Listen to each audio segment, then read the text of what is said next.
Hi everyone, happy to be back on here doing a video for you.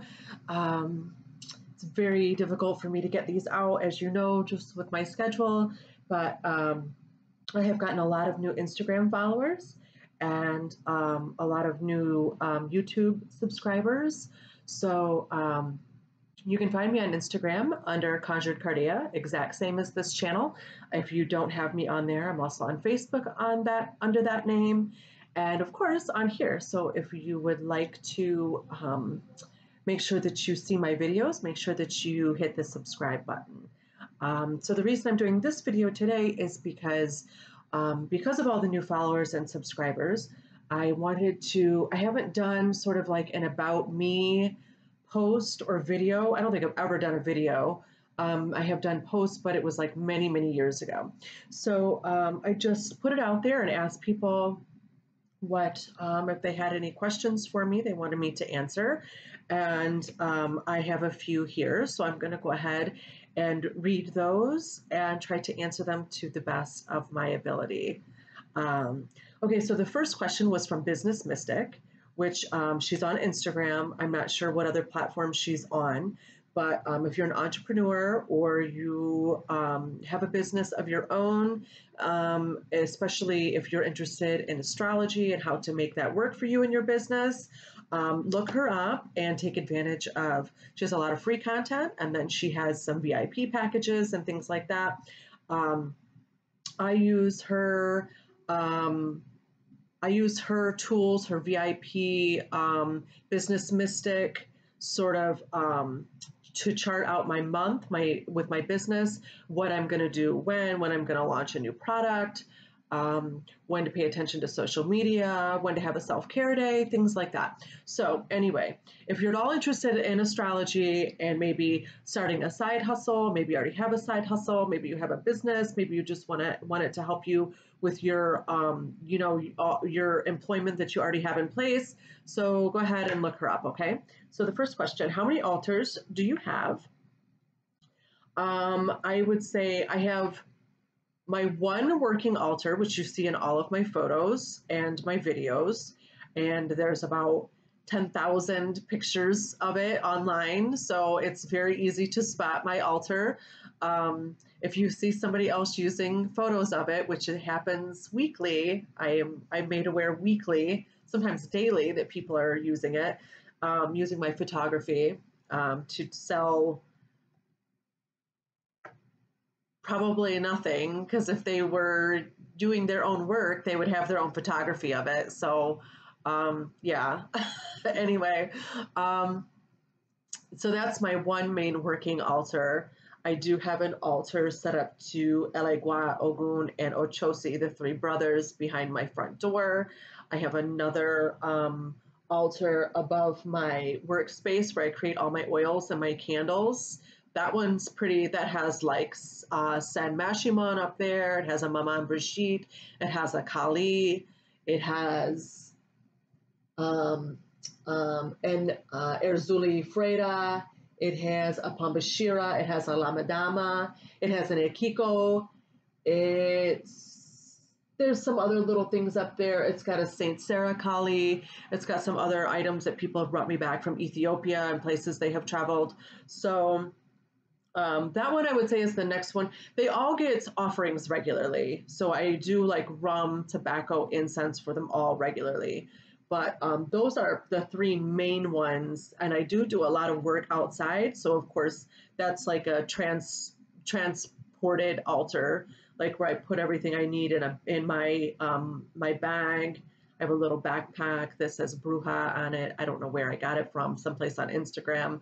And I pack everything in there, all my jars and my spoons and my incense and my sage and my tobacco and all that. So when I go outside, I can set up a little place to sort of commune with spirit, deity, honor them, and leave the offerings.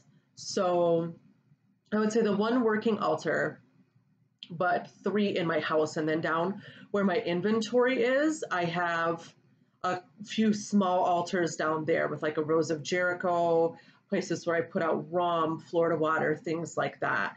because I do bless the space where my inventory is for my botanica regularly. I think it's very important when you have any, a business avenue is a living avenue. Your prosperity avenues, your spiritual avenues, your love avenues, they're all things that need to be maintained and paid attention to. So I think that regular sort of organizing, cleaning, cleansing, and offerings for spaces that represent those things, like your love avenues, maybe it's your bedroom, things like that. So I think it's very important to keep those spaces alive with energy and keep it high and focused. So those are spaces that I pay personal attention to keep that energy flowing and high, because I believe that's sort of like a living space. Okay. So she has a second part to her question, and it is, how do I stay grounded between running a business, maintaining a spiritual practice, and being a mom? Asking because I'm a first-time mom. So I have 2 children. I will say that this is not a totally fair question for her to ask at this time, because my kids are like 11 and 12. So if you have a baby at home, which I assume you do because you said you're a first-time new mom, or maybe I got that wrong. That could be my fault. If your child is younger than mine, it's going to be a lot more difficult. So you need to cut yourself some slack. I would say the biggest thing is don't sweat the small stuff, and almost everything is small stuff. So control what you can control. Do what you can do. If you can only get 5 minutes to yourself for your spiritual practice, or 5 minutes to ground for the day, then take it. And you know what? It's going to be good enough. You're going to make it. It's going to be fine. I think I was working 2 jobs when my kids were like 1 and 2. I was starting my business, and then I was working a job at night to fund it. And their younger years are really a blur to me because of that, just because I was working so much. But I was passionate and I was dedicated to my goal. And I'm naturally a very ambitious and results-oriented person. So it's not difficult for me to want to work. I love to work. I've always loved to work at any job I had. I always wanted to do the best job I could. I'm very, that's just something that's part of my personality. So that's not something that's ever going to go away for me, So I think that made it easier for me when I was little to run my businesses and have my kids. But even if you are not that way, that doesn't mean that you can't do it. You just have to really, make sure that whatever it is you can get in for yourself, whatever it is you can do that day, that has to be enough.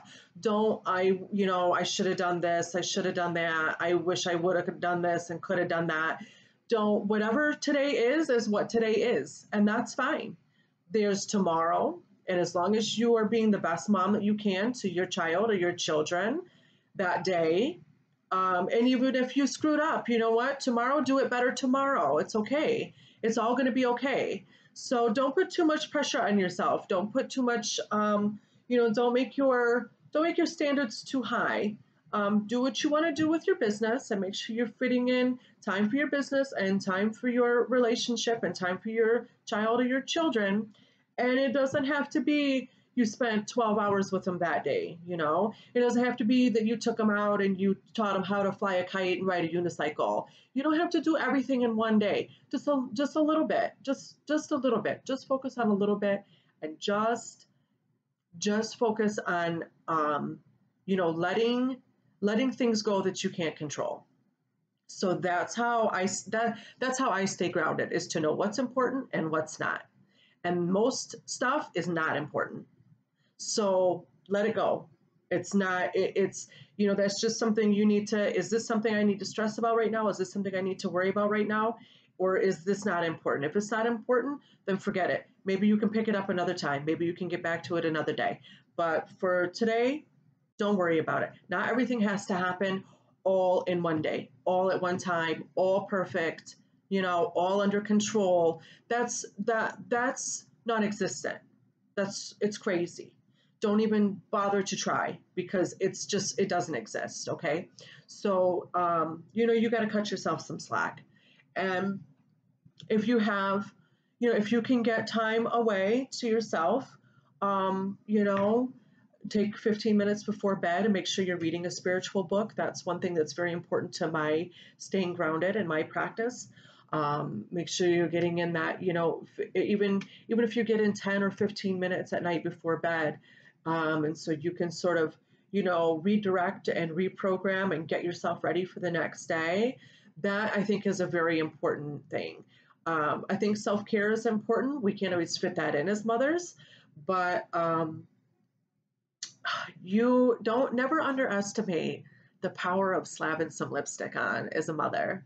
That's one thing I will tell you. You might not have showered for a week. Your skin might be terrible. Everything you got on has stains on it or baby puke or whatever.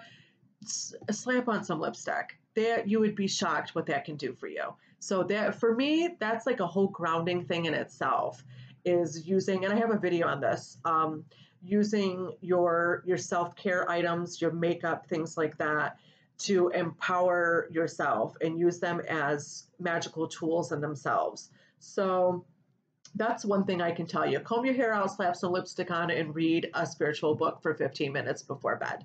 So there you go. That's about all I got for you on that.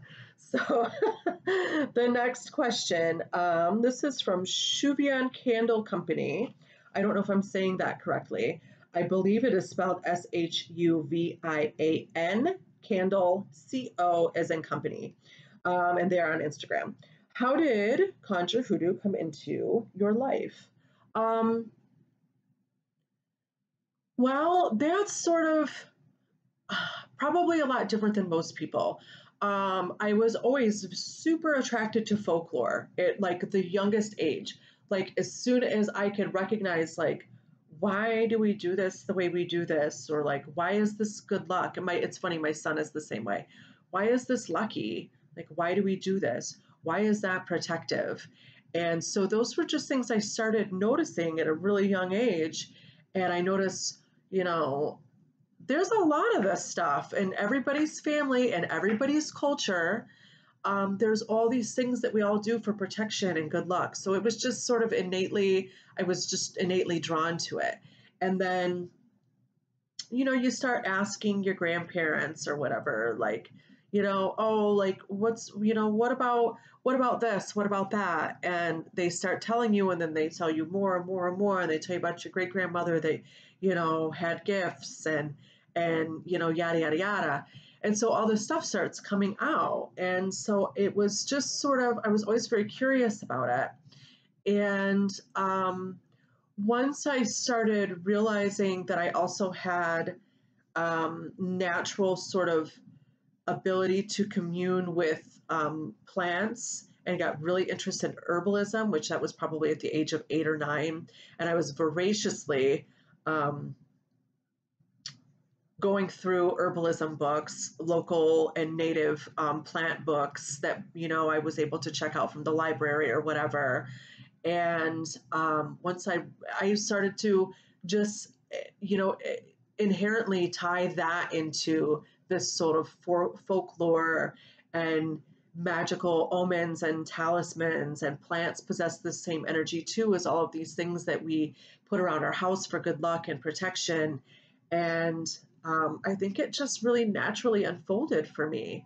I can honestly say I feel like I was absolutely born this way, where it's just, some people are good at some things and some people are good at others. And I can't parallel park a car to save my life, but I've been really good at herbalism since I was like 8. So, we can't have everything in every area, can we? So, so I would say it was just sort of a really, really natural unfolding curiosity and making these connections. And the more connections you make, the more you read. And it's very exciting, and it's so educational.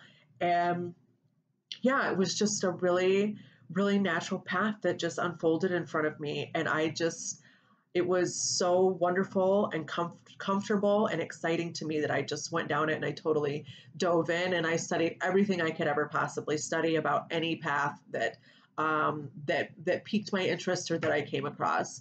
I ended up when I was in college, I ended up studying international studies, a lot of humanities courses, Africana studies, comparative religion, philosophy, things like that. So that was also where I was able to learn about different cultures and their folklore, their traditions, ancestor worship. Um, yeah, so if you're at all interested in these things, I really encourage you to go to your local community college and maybe take a class in one of those areas, because you'd be surprised how much it really helps you develop your spirituality when you learn about other cultures and you start to see how we all do things. You know, our folklore and our root work, our earth magical systems are so similar from one culture to another. And when you start seeing this sort of divine connection between humanity and peoples, it's just so inspiring. And I think it's good for you as a person too, you know, to be able to relate to other cultures and people and see you as more similar than more different.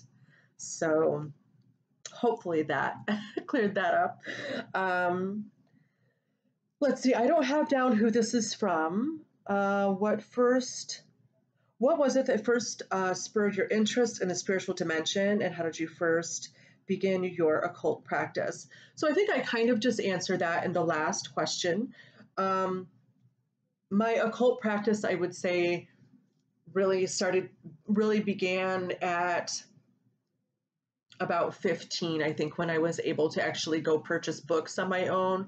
And then you study everything from like Aleister Crowley to like, you know, fairy folklore and things like that. So it was really just, being at the age where I could get access to, different materials other than my library, because Lord knows my library didn't have much in it. My little like 900 person town that I grew up in. So yeah, so I would say around 15. I think that's very common for most people. You're very spiritually open and sensitive and susceptible and aware when you're a teenager. That is a pretty much accepted rule across the world, and I think we start to lose it after that because of experiences. The world hardens us. The world tells us those things don't exist. Other people tell us those things don't exist, and they kind of start to get squashed. So I think one thing to really help you on your spiritual path is don't lose your sense of hope and your sense of wonder, because that's going to be what's backing your faith. If you're always curious and always excited and always full of wonder about different spiritual practices and techniques and theories and folklore, then that's really what's going to back your faith for you. And you won't, and it will be less difficult for you to lose your way and lose your faith if you have that spark behind it. So, don't let people squash your hopes and your dreams and your interests and your curiosities. Make sure that you're following your heart, um, and keep diving in, keep reading, keep discovering, keep following people. The social media is an amazing place right now. Did I just say the social media? Um, social media. I think I was going to say, I don't know what I was going to say. Just forget it. That was totally like lame and dated myself. The internet's. So social media is a wonderful place right now that is absolutely on fire with all kinds of wonderful, magical people. And go follow those people, get inspired by them, see what they're reading, see what they're doing, try some of that, add your own flavor to it, add your own flair to it, add your own traditions and your culture behind it. But the basic theories of magic are something you're going to see over and over and over. So you can go ahead and, learn the basic fundamentals and then add your own flair to it, your own flavor, add your own cultural practices to it. You know what I mean? So, um, here's what I got in my DMs, and I don't DM, but I did read this one. So whoever you are, it says, what is rootwork and what services do you offer? I had somebody else who asked me what rootwork is. And then I guess I didn't make the video fast enough for them, and they left me kind of a rude response. So I don't, that's, sorry, I don't jump when you say to jump. So I would say, so you can find root work all over the world, right? There's all kinds of folklore. And typically root work or an earth magical system is going to be developed and utilized by marginalized, impoverished, or lower class of people, because these are things that these things are developed as a way to help them control their lives and gain some feeling of control in the chaos of what it is to be marginalized or impoverished. Okay, so this is one thing that is a common thread throughout any folklore that you read about, any type of root work, earth magico, folk magic systems. Okay, this is who it's typically developed and used by, and it's because you have to use what you have access to.